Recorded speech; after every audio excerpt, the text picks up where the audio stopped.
Hello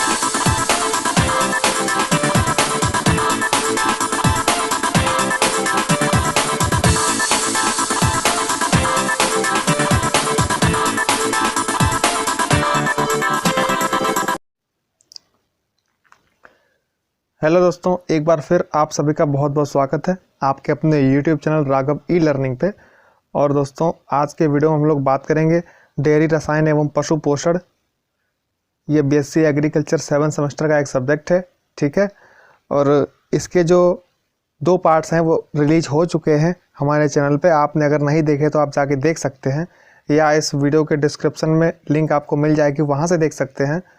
और ये हमारा पार्ट 3 है इस डेयरी रसायन एवं पशु पोषण, ठीक है। इंग्लिश में बोले तो dairy chemistry and animal nutrition, ठीक है। इस सब्जेक्ट का ये हमारा वीडियो नंबर 3 है। और पिछले 2 वीडियोस हम लोग बना चुके हैं और पढ़ चुके हैं, ठीक है। तो इस वीडियो हम लोग बात करेंगे टॉप 50 महत्वपूर्ण प्रश्न जो अक्सर कर आपके परीक्षाओं में पूछे जाते हैं, वो हम लोग पढ़ेंगे, ठीक है। और दोस्तों, आपसे एक बार फिर कहूँगा, जैसा कि आप सभी जानते ही हैं, जो हमारे पुराने व्यूअर्स हैं वो जानते हैं कि एग्रीकल्चर 7 सेमेस्टर के जो सब्जेक्ट्स हैं उनके ऊपर वीडियोस आते रहते हैं हमारे चैनल पे। और अगर आप चैनल पर पहली बार विजिट कर रहे हैं तो इस चैनल को सब्सक्राइब कीजिएगा और बेल आइकन प्रेस करके ऑल के बटन पे क्लिक भी कीजिएगा, जिससे कि आगे आने वाले सभी वीडियोज़ आपको टाइम टू टाइम मिलते रहें, ठीक है। तो चलिए दोस्तों, शुरू करते हैं। 50 क्वेश्चन हैं, टाइम ज़्यादा हो जाएगा, तो चलिए दोस्तों शुरू करते हैं। 1 ग्राम वसा से कितनी ऊर्जा प्राप्त होती है, ठीक है। तो 1 ग्राम वसा से आपकी 9.2 कैलोरी ऊर्जा प्राप्त होती है, ठीक है। 1 ग्राम वसा से हमारी 9.2 कैलोरी ऊर्जा प्राप्त होती है, ठीक है। अगला क्वेश्चन देखते हैं दोस्तों। 1 ग्राम लैक्टोज से कितनी ऊर्जा प्राप्त होती है, ठीक है। 1 ग्राम लैक्टोज से आपकी 4 कैलोरी ऊर्जा प्राप्त होती है, ठीक है। इन दोनों क्वेश्चंस को आप मिक्स मत कर दीजिएगा। अभी पीछे एनवायरमेंटल साइंस के एक वीडियोस में कमेंट एक भाई ने किया था और उसने अपनी भाषा में कुछ लिख दिया था, ठीक है। उसने कहा था कि अधूरा ज्ञान हो तो देना नहीं चाहिए, ये है वो है, और उसको खुद ज्ञान अधूरा था, ठीक है। तो उसने हमारे एक क्वेश्चंस के ऊपर उसने कमेंट किया था, तो उस क्वेश्चन में मैंने उसको समझा दिया है। फिलहाल वो जल की विशिष्ट ऊष्मा से रिलेटेड एक क्वेश्चन था, ठीक है। तो इसी प्रकार आप इन क्वेश्चंस को मिक्स मत कर दीजिएगा। मैं इनको दोबारा रिपीट करता हूँ। 1 ग्राम वसा से, ठीक है, 1 ग्राम वसा में ऊर्जा अगर पूछेंगे तो 9.2 कैलोरी, और अगर 1 ग्राम लैक्टोज में पूछेंगे तो आपकी हो जाएगी 4 कैलोरी, ठीक है। आगे चलते हैं। जुगाली करने वाले पशुओं के रुमन में उपस्थित सूक्ष्म जीव कौन सा एंजाइम उत्पन्न करते हैं, तो वो दोस्तों आपका होता है प्रोटियोलाइटिक, ठीक है, प्रोटियोलाइटिक। आगे बढ़ते हैं। हरे रसीले चारे में कितने प्रतिशत नमी होती है, ठीक है। हरे रसीले चारे में कितने प्रतिशत नमी होती है, तो वो दोस्तों आपकी होती है 80 से 90%, ठीक है। हरे और रसीले चारे में आपकी 80 से 90% जो नमी है वो होती है, ठीक है। साइलेज में कितने प्रतिशत नमी होती है, ठीक है। साइलेज में कितने प्रतिशत नमी होती है दोस्तों। साइलेज में आपकी नमी होती है 70%, ठीक है। साइलेज में आपकी नमी होती है 70%। आगे चलते हैं। भारत में कितने प्रतिशत बीमारियां पानी द्वारा फैलती हैं, ठीक है। ये दोस्तों क्वेश्चंस विचारणीय है, क्योंकि हम सभी भारतवासी हैं और आप इस क्वेश्चन में पढ़ेंगे कि भारत में कितने प्रतिशत बीमारियां पानी के द्वारा फैलती हैं। तो वो दोस्तों 65% ऐसी बीमारियां हैं जो पानी से फैलती हैं। तो ये 65 नहीं, ये 65% है। इसको मैं परसेंटेज बना देता हूँ दोस्तों, ये देखिए। तो ये 65% बीमारियाँ आपकी पानी के द्वारा फैलती हैं। तो मैं आपसे रिक्वेस्ट करूँगा कि अपनी गाड़ी, मोटरसाइकिल जो भी आपको धोनी है, कम पानी से धोइए यार। आप ज़्यादा पानी फैलाएंगे, पहला तो नुकसान हमारा वाटर लेवल नीचे चला जाएगा, ठीक है, जो भविष्य में हम सबको बहुत ही घातक सिद्ध होगा हमारे सबके लिए। और दूसरी बात, वो पानी बह के कहीं भरेगा और उसमें तमाम विभिन्न प्रकार के मच्छर उत्पन्न होंगे और वो तरह तरह की बीमारियां फैलाएंगे, ठीक है।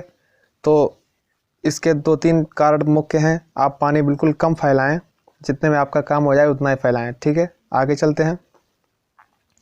और आपको पता ही है, जल ही जीवन है, ठीक है। अगर पृथ्वी से जल समाप्त हो जाएगा तो फिर हम सभी लोग समाप्त हो जाएंगे। आगे चलते दोस्तों। भारत की कितने प्रतिशत आबादी सुरक्षित पानी पीने से वंचित है। ठीक है, मतलब ऐसे कितने परसेंटेज लोग हैं जो जहाँ रहते हैं वहाँ पे पानी शुद्ध नहीं है, सुरक्षित नहीं है। ठीक है, तो ऐसे दोस्तों 60% लोग हैं जो सुरक्षित पानी पीने से वंचित हैं, यानी प्रदूषित पानी पी रहे हैं। ठीक है, विश्व पशु कल्याण दिवस कब मनाया जाता है? तो वो तो मनाया जाता है 4 अक्टूबर को। ठीक है, विश्व पशु कल्याण दिवस आप कब मनाया जाता है? 4 अक्टूबर को। आगे चलते हैं दोस्तों, गैस्ट्रिक जूस का पीएच मान कितना होता है? ठीक है, गैस्ट्रिक जूस का पीएच मान आपका होता है 0.2 से 0.5। ठीक है, 0.2 से 0.5। पीएच स्केल के बारे में आपने पढ़ा होगा तो आप समझ रहे हैं। ठीक है, ये गैस्ट्रिक जूस जो है वो आपका थोड़ा सा अम्लीय है। आगे चलते दोस्तों, जुगाली करने वाले पशुओं की लार में कौन सा एंजाइम नहीं पाया जाता है? तो वो दोस्तों है आपका टाइलिन। ठीक है, ये टाइलिन एंजाइम जो है वो हमारी आपकी यानी इंसानों की, मानवों की लार में पाया जाता है। ठीक है, ना कि जानवरों की। तो ये टाइलिन जो है वो पशुओं की लार में नहीं पाया जाता है। आगे चलते हैं, पशुओं की लार में पशुओं के कितने जोड़ी लार ग्रंथियां पाई जाती हैं? तो पशुओं में दोस्तों 3 जोड़ी लार ग्रंथियां पाई जाती हैं। ठीक है, पशुओं में 3 जोड़ी लार ग्रंथियां पाई जाती हैं। आगे चलते हैं, जुगाली करने वाले पशुओं को यूरिया देने से क्या प्रभाव पड़ता है? तो यूरिया देने से दोस्तों क्या होता है कि आपको पता है यूरिया का फार्मूला होता है NH2CO NH2। ठीक है, ये यूरिया का फार्मूला होता है। ठीक है, रासायनिक सूत्र हिंदी में बोले तो। और ये जो है रासायनिक सूत्र, इसमें आप देख रहे हैं नाइट्रोजन का 2 बार जिक्र हुआ है। ठीक है, इसका मतलब ये NH2 जो है वो आपस में जुड़ के NH3 बना लेगा। ठीक है, और NH3 आपका फार्मूला होता है अमोनिया का। तो अमोनिया जो है उसके जानवर के पेट में बन जाएगी और उसमें उसके पेट में जो कीड़े होते हैं वो मर जाते हैं। तो ये आपका बी ऑप्शन राइट हो गया। आगे चलते दोस्तों, सपरेटा दूध का रंग कैसा होता है? हल्का नीला। ठीक है, आप सबको पता है दूध में जब पानी मिला देते हैं तो दूध हल्का नीला कलर मार जाता है। ठीक है, तो इसका ऑप्शन आपका हो जाएगा हल्का नीला। आगे चलते हैं दोस्तों, अगर आपको वीडियो पसंद आ रहा है तो वीडियो को लाइक ज़रूर कर दीजिएगा, थोड़ा हमें मोटिवेशन मिलता रहता है। और वीडियो पूरा देखिए आप बिल्कुल, और लास्ट में बताइए कमेंट में कि आपको वीडियो कैसा लगा। ठीक है, गाय के दूध का अपेक्षित घनत्व कितना होता है? ठीक है, तो गाय के दूध का अपेक्षित घनत्व दोस्तों होता है 1.028 से 1.030। ठीक है, 1.028 से 1.030 गाय के दूध का अपेक्षित घनत्व। भैंस के दूध का अपेक्षित घनत्व कितना होता है? तो दोस्तों भैंस के दूध का अपेक्षित घनत्व होता है 0.030 से 0.037। ठीक है, ये गाय के दूध का अपेक्षित घनत्व हो गया और ये वाला भैंस के दूध का हो गया। ठीक है, तो भैंस के दूध का अपेक्षित घनत्व कितना हो गया? 1.030 से 1.037। और सपरेटा दूध का अपेक्षित घनत्व कितना होता है? तो दोस्तों सपरेटा दूध का अपेक्षित घनत्व होता है 1.035 से 1.037। ठीक है, आगे चलते दोस्तों, ये गाय के दूध का अपेक्षित घनत्व, ये भैंस के दूध का अपेक्षित घनत्व और ये वाला सपरेटा दूध का अपेक्षित घनत्व। ठीक है, दूध में विकसित अम्लता किसके कारण होती है? दूध में विकसित अम्लता किसके कारण होती? तो वो दोस्तों आपका लैक्टिक अम्ल होता है जिसके कारण की अम्लता होती है। ठीक है, एसिड मीन्स अम्ल। दूध में प्राकृतिक अम्लता किस कारण होती है? तो दूध में दोस्तों प्राकृतिक अम्लता जो होती है वो साइट्रेट भी होता है और CO2 भी होता है। तो इससे आपका यहाँ पे क्वेश्चन के हिसाब से आपका दोनों हो जाएगा। ठीक है, तो दूध में जो प्राकृतिक अम्लता है वो साइट्रेट और CO2 दोनों के कारण पाई जाती है। गाय के दूध का पीएच मान कितना होता है? ठीक है, गाय के दूध का पीएच मान 6.4 से 6.6 पाया जाता है। ठीक है, हल्का सा अम्लीय होता है, बहुत ही हल्का। और अगला क्वेश्चन दोस्तों है आपका कि भैंस के दूध का पीएच मान कितना होता है? तो भैंस के दूध का पीएच मान दोस्तों होता है 6.7 से 6.8।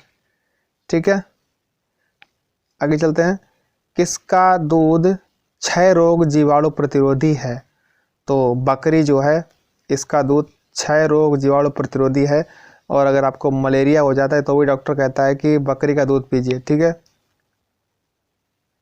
तो बकरी का दूध दोस्तों बहुत ज़्यादा गुणकारी होता है और हमारे बड़े बड़े शहरों में अभी आपने देखा था जब बुखार का सीजन चला था तो बकरी का दूध बहुत ही महंगा बिक रहा था। ठीक है, दूध की अपेक्षा खीस में कितना ग्लूवोलिन पाया जाता है? तो दूध की अपेक्षा खीस में आपका 12 गुना ग्लूवोलिन पाया जाता है। ठीक है दोस्तों, खीस वही होती है जो भैंस या गाय आपकी ब्याने के तुरंत बाद जो ठोस टाइप का आपको, ठीक है, उसके थनों से निकलता है, उसको खीस कहते हैं वैज्ञानिक भाषा में। और हमारे गांव की भाषा में अलग अलग जगह पे उसको अलग अलग नाम दिया जाता है। ठीक है, कोई कोई जानवर दोस्तों 2 दिन तक ही वो खीस निकालता है, और कोई कोई जानवर 12-13 दिनों तक खीस निकालता है, और कोई कोई जानवर दोस्तों खीस बहुत ही कम निकालता है। ठीक है, लगभग 1 दिन भी नहीं निकालता ढंग से। तो उसमें दोस्तों बहुत खीस जो है बहुत गुणकारी होता है बच्चे के लिए। तो खीस जानवर जो होता है उसके बच्चे को तुरंत पिलाया जाता है। दूध को गर्म करने पर पीएच क्यों बढ़ जाता है? क्योंकि दूध से CO2 निकल जाती है। ठीक है, दूध से क्या होता है, CO2 निकल जाती है, कार्बन डाइऑक्साइड निकल जाती है, इसलिए दूध को गर्म करने पर उसका पीएच बढ़ जाता है। क्रीम निकालने के लिए दूध को तापमान दूध का जो है वो कितना रखते हैं? तो क्रीम निकालने के लिए दूध का तापमान रखते हैं 100 डिग्री फ़ारेनहाइट। ठीक है, ये फ़ारेनहाइट और सेल्सियस में दोस्तों बहुत ही ज़्यादा बड़ा अंतर होता है। जैसे सामान्य मानव के शरीर का जो ताप होता है वो नॉर्मल टेम्परेचर आपको होता है 37 डिग्री सेल्सियस के आसपास, और ये 98 फ़ारेनहाइट के आसपास। ठीक है, तो फ़ारेनहाइट और सेल्सियस में आप देखिए बहुत बड़ा अंतर हो गया ना। आगे चलते हैं। पशुओं का टीकाकरण कब कराना चाहिए? तो पशुओं का टीकाकरण सदैव वर्षा से पहले करवाना चाहिए, क्योंकि वर्षा के कारण जगह जगह पानी भरता है और नए नए जीवाणु विषाणु उत्पन्न होते हैं, और जानवरों की नई नई बीमारियां उत्पन्न हो जाती हैं। तो वर्षा से पहले ये लगवा लेना चाहिए। ठीक है, गोवंश की दृष्टि से विश्व में भारत का स्थान, दोस्तों ये सबको पता है कि गोवंश सबसे ज़्यादा हमारे इंडिया में है। ठीक है, तो गोवंश की दृष्टि से, क्योंकि उनको मारना आप ख़त्म कर दिया गया इसलिए। ठीक है, और बाकी देशों में तो आपने देखा ही है, चाइना टाइप के देशों में वो तो सब कुछ खा लेते हैं। ठीक है, तो गोवंश तो थोड़ा उनको ज़्यादा अच्छा लगेगा।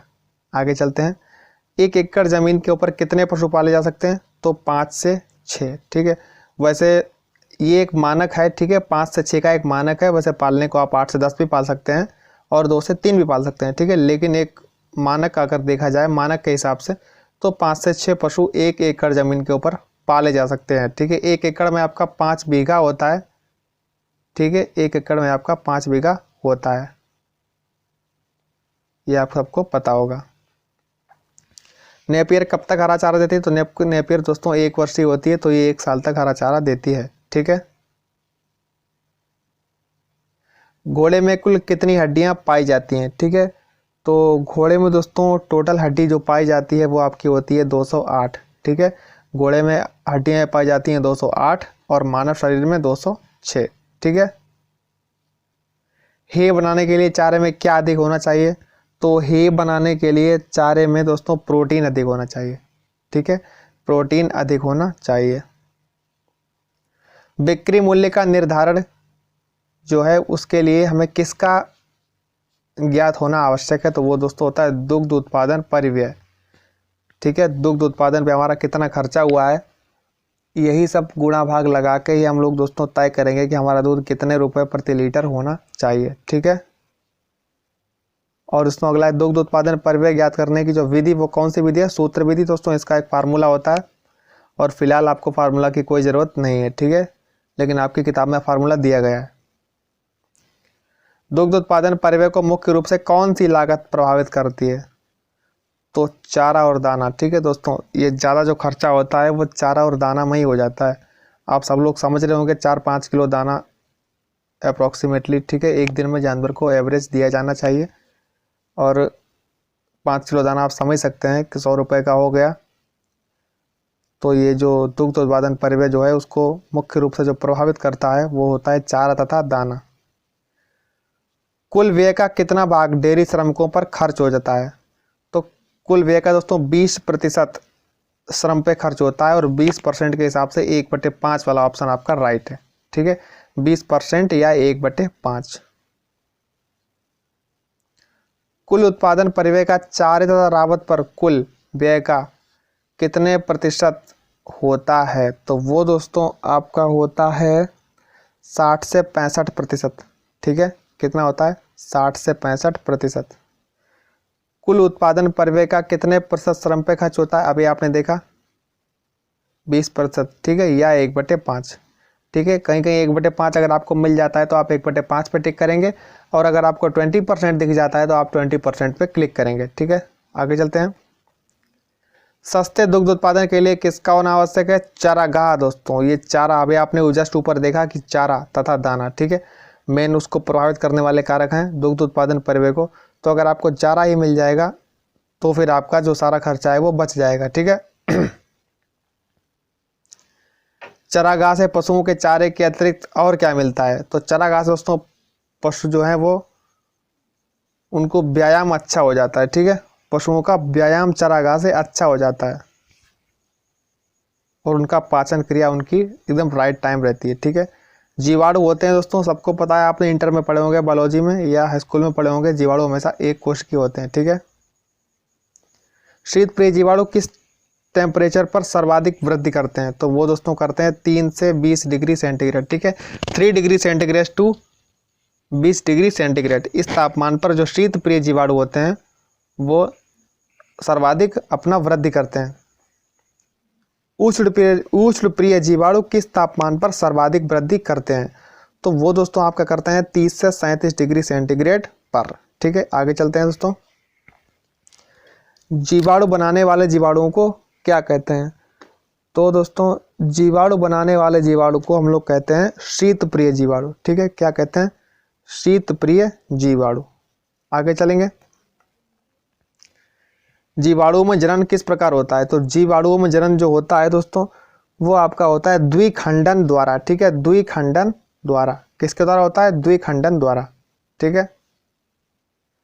डिसेंट्री और डायरिया जो है इसके रोग कारक क्या है? तो इसका रोग कारक है आपका सिनेजिला, ठीक है। सिनेजिला जो है वो डिसेंट्री, और डिसेंट्री मीन्स पेचिस होता है, ठीक है। डिसेंट्री और डायरिया का रोग कारक जो है वो आपका होता है सिनेजिला।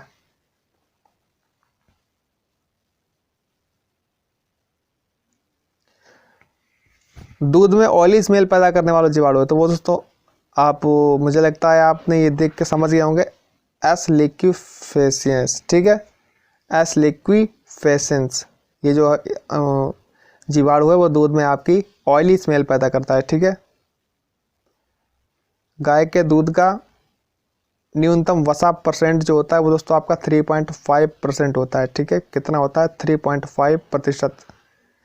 आगे चलेंगे। गाय के दूध में SNF दोस्तों होती है 8.5%, ठीक है। आप अपनी डेयरी पे जहाँ दूध लेके जाते हैं वहाँ देखिए, जो न्यूनतम SNF होती है वो 85 होती है, ठीक है। डेयरी वाली जो आपको पर्ची मिलती है उसमें लिखी होती है, ठीक है। गाय के दूध में न्यूनतम दुग्ध शर्करा कितने % पाई जाती है? ठीक है, पाई जाती है दोस्तों 4%, ठीक है। परसेंटेज में है दोस्तों, ठीक है, ये परसेंटेज में। आगे चलते हैं। गाय के दूध में उपस्थित कुल नाइट्रोजन में केसिन में कितने % नाइट्रोजन उपस्थित हो रहा है? ठीक है, गाय के दूध में जो नाइट्रोजन होती है उसमें जो केसिन में नाइट्रोजन पाई जाती है वो कितने % होती है? 79.5%, ठीक है। आगे चलेंगे। हरे चारे में खनिज कितने % पाया जाता है? तो हरे चारे में आपका खनिज पाया जाता है 1.2 से 2.5%, ठीक है। हरे चारे में आपका खनिज पाया जाता है 1.2 से 2.5%। तो दोस्तों आपको वीडियो कैसा लगा कमेंट करके ज़रूर बताइएगा, और इसी तरह वीडियोस आपको बहुत अच्छे लगते हैं या कैसे लगते हैं आप हमें कमेंट में ये भी बताइएगा, और किस टॉपिक, ठीक है, ऐसा कौन सा टॉपिक है जिस पे आपको और वीडियो चाहिए वो भी हमें कमेंट में बताइएगा, जिससे कि हम उस टॉपिक पर भी आपके लिए एक वीडियो अच्छा सा बना के तैयार करेंगे और आपको प्रोवाइड कराएंगे। और हमारे टेलीग्राम से जुड़ने के लिए हमारे टेलीग्राम ग्रुप की जो लिंक है वो आपको डिस्क्रिप्शन में मिल जाएगी, आप उससे जुड़ सकते हैं और नई नई जानकारियाँ जो हैं वो आपको टेलीग्राम पर मिलती रहेंगी। तो दोस्तों तब तक के लिए धन्यवाद, मिलते हैं अगले वीडियो में।